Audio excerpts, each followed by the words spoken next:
What's good with it, yo? It's your boy Santo G, back at it. You already know, spreading unity, prosperity, and respect.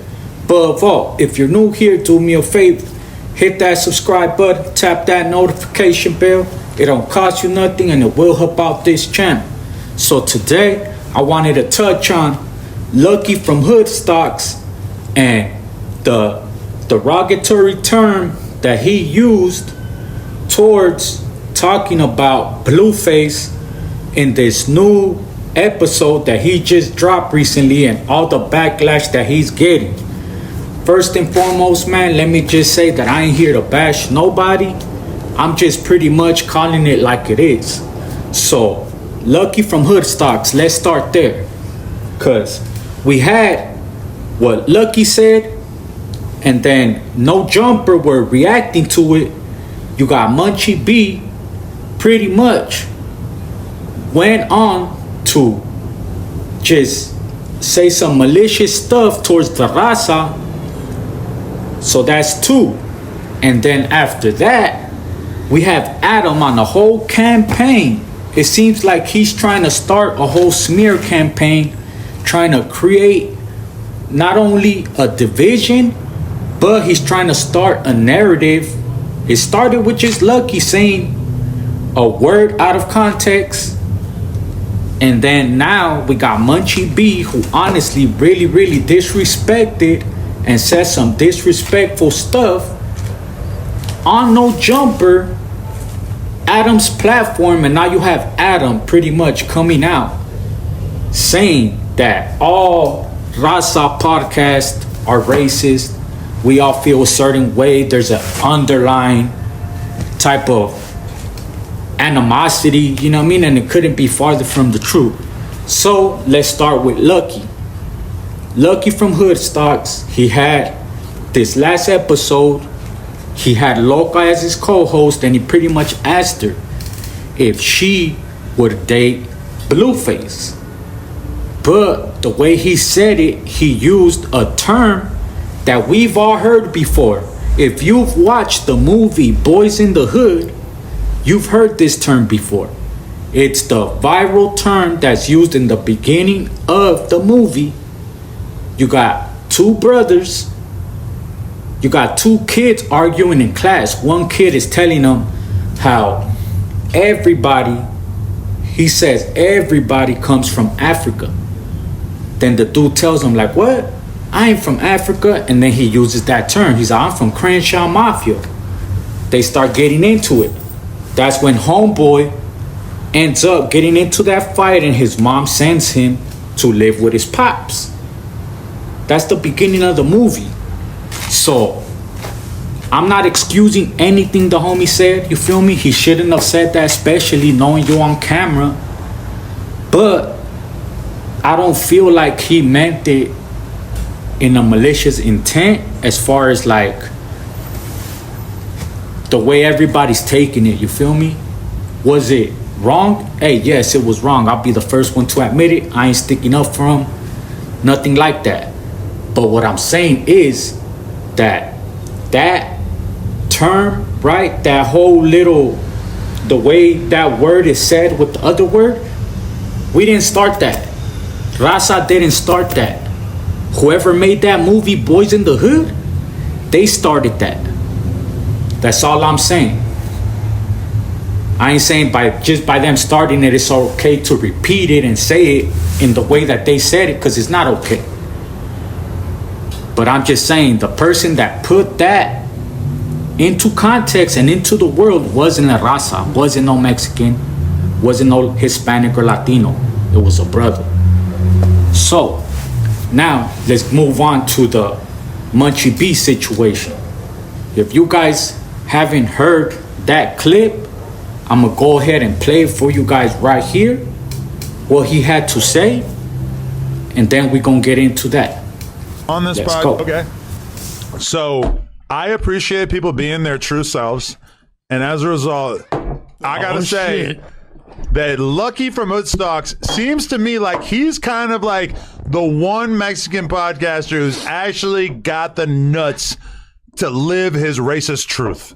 Because he just said African booty scratcher, and then he admitted that he would have been disappointed in her if she was attracted to black guys. So it's not like he's fully jumping out the window, but he's living his. He's saying the that I think a lot of these Raza podcasters want to say. He did jump out the window when he said African booty scratcher. Yeah, okay. You're right. My first question, baby girl right there, is she bad?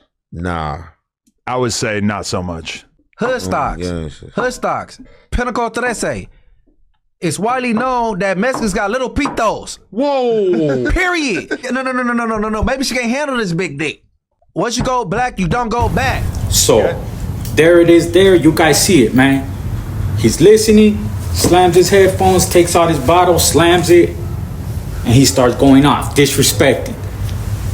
All right, you ain't no better than Lucky. Honestly, you might have had an argument, you might have had a point, but the minute that you started disrespecting, you lowered yourself to the same place he's at. You ain't no bigger than him. And to Adam, you know what I'm saying? Because Adam's trying to start this whole division, trying to start a whole campaign, anti-Raza podcast campaign or something, you feel me? For you to do some shit like that as a grown man, my boy, sorry, dog, serio, sorry. You feel me? It seems to me the only person that really feels like that is you. You feel me? I guarantee you, half them people that you right there chilling with and all that, behind closed doors, if they were able to hear how you talk about them, how you get at them and all that, man, you don't have no type of room to be saying anything. Talking about how we should act, how we shouldn't act. Whatever happened on HoodStocks and that single podcast. For anybody to try to bring all the rest of the raza into it, saying that we're this and we're that, how dare you? You feel me? Straight up. How dare you? That's all I got to say with that, man. It's your boy Santo G. Let me know what you guys think. I feel like two wrongs don't make a right.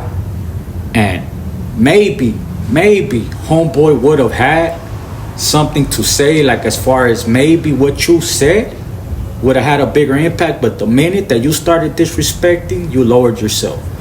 And let's be real, this is one thing like I can't fathom, and it just rubs me the wrong way, how somebody can just sit there, talk about other people being racist, when you know damn well how you was back then running around the hood, what you was doing. The B team is known for being the most racist group. If you talk about the blue flag and the red flag, why do you think you see so many Mexican Crips nowadays? Straight up. I'm talking about a lot. Not only G Money DT, you see player ways. I'm talking about left to right. There's Mexican Crips all over. But as far as the B team and them embracing raza like that, it ain't never been that. Why? Because they've had so much of a beef with A-Team and all these other big gangs that their whole mentality and train of thought is just fuck all of us all the way around. Tell me I'm lying. So for somebody to come from that, you knew you was out there victimizing people, hopping out on people, dissing. We done had instances where motherfucker Munchie and his homies hopping out on me and some of the homies, you feel me? So I know how this individual acts, carries himself. So for him to be out, put himself on that high horse, like he ain't this and he ain't never done that, like come on my boy, stop it. Adam, you too, man. You know what time it is, man. They just looking at this as a way to just make content. And then not only that, if they could knock out the competition that they see, like, oh, They getting podcasts, they coming up, they blowing up. If that's their way to stop it, then that's what they're doing. That's what it looks like to me. It's a smear campaign, and it's a hidden agenda right there. And Lush, I thought you were better than that, man. Let's go. In LA right now, because we got a Mexican podcaster talking about African booty scratchers, going crazy on the black community. I guess we're gonna find out. Is the Raza gonna stick together and hold each other down? Or is the Raza gonna actually stand on business and say like, hey man, racism ain't cool? We're gonna find out. My advice, you gotta stand on business. Because you can't just be letting a knucklehead, knuckle dragger like this come through and make the whole damn community look bad, make the whole Sioux look bad. Come on now. Mexicans, I'm looking at you. Do what's right. Just in case you needed a reminder that LA podcasters don't stand on shit, there is a significant number of people out there right now who are claiming that I am the problem because another podcaster, a Mexican podcaster, was talking about African booty scratchers on his podcast. So, seriously, I'm at fault because y'all are openly letting racism thrive in the LA podcast scene. And I'm the bad guy for calling it out. Y'all need to stand on some shit for once.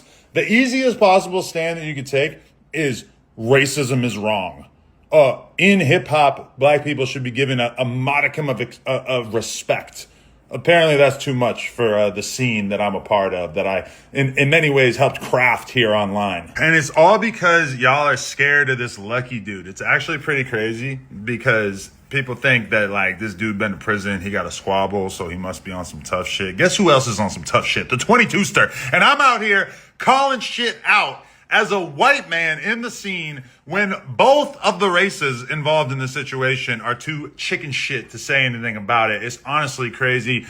I just feel like y'all are pussy and y'all don't stand on shit and y'all are not respectful of the genre of music that you claim to be fans of. So maybe in the podcasting that comes out about this situation over the next couple of weeks, we can actually see y'all have a backbone, because currently pretty disappointing.